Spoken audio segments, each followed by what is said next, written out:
ফেরো, বিলের বিষয়টা কি হলো? কোনো সমস্যা আছে নাকি? ঠিক আছে, আমি কিছুক্ষণের মধ্যে আবার বারের বিশেষ কিছু রিকোয়েস্টের লিস্ট পাঠাচ্ছি। তুমি সেই অনুযায়ী বিল করবে। আমিও আজ ড্রয়িং শেষ করব।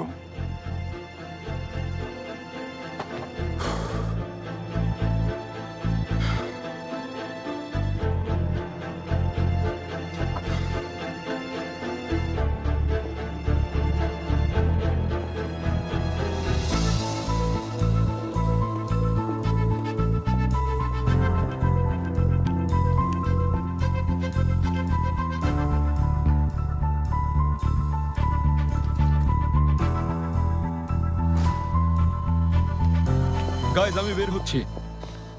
Attention please. মিস্টার ইলদিরিমের পার্টিতে আমরা সবাই অন টাইম প্রেজেন্ট থাকবো প্লিজ। মিস আজমির সবাইকে লোকেশন জানিয়ে দেবেন। শেষ মুহূর্তে ইনভাইট করে অপমান করলেন। মিস্টার ইলদিরিম বুঝিয়ে দিলেন যে ওনার কাছে আমাদের গুরুত্ব কতটুকু। আমাদের ছোট করেছেন। হতে পারে এটা একটা পরীক্ষা, এবং নিশ্চিত মিস্টার ইলদিরিম আমাদের অবজার্ভ করছেন। এখন মিস্টার বুরাক এই কথাটা উঠিয়ে খুব ভালো করেছেন। মিস্টার ইলদিরিম আমাদের সবার কাজ পর্যবেক্ষণ করে এই কোম্পানি সম্পর্কে একটা ধারণা পাবেন। তাই আমি বলবো এটাকে সবাই বিজনেস ডিনার হিসেবে বিবেচনা করবেন, আর কেউ দেরি করবেন না প্লিজ। যেহেতু বিকেলের পার্টি, আমাদের তো রেডি হতেও সময় লাগবে। আজ শুধু গুরুত্বপূর্ণ কাজগুলো শেষ করুন। কাজ শেষ হলে ডেইলি রিপোর্ট করে চলে যাবেন। এত অল্প সময় পড়ার জন্য উপযুক্ত ড্রেস পেলে নিজেকে ভাগ্যবতী ভাববো। মিস সেলিন, আপনি আমার সাথে যাচ্ছেন। মিস্টার ইলদিরিমের পার্টিতে যাওয়ার আগে আমরা রুমের কনসেপ্ট নিয়ে কথা বলতে চাই। ঠিক আছে, আমি ফাইল নিয়ে নিচ্ছি। গাড়িতে আছি।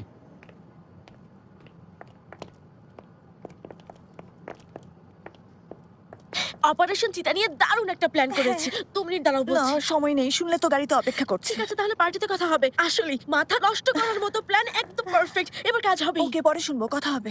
একসাথে ড্রেস কেনার কথা ছিল। সময় নেই, পার্টিটা। সেলিন, তুমিও না। কি করলাম? ঠিক আছে সেলিম, তুমি যাও, আমি আই বাকিটা এম সো দেখছি। সরি, এখনই গুছিয়ে দিচ্ছি, তুমি চিন্তা করো না। আস্তে আস্তে। শান্ত হও সেলিন। Bye bye.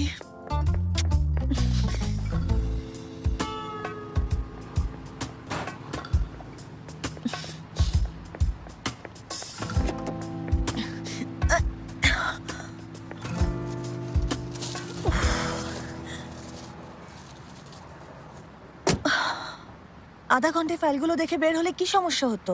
অফিস থেকে তাড়াতাড়ি বের হওয়ার জন্যই আসতে বলেছি।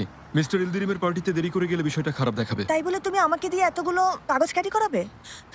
আর তুমি কিভাবে জানলে যে আমি পার্টিতে দেরি করে যাচ্ছি? আনফরচুনেটলি আমরা একই বাড়িতে থাকি সেলিন, তাই জানি। একদম ঠিক।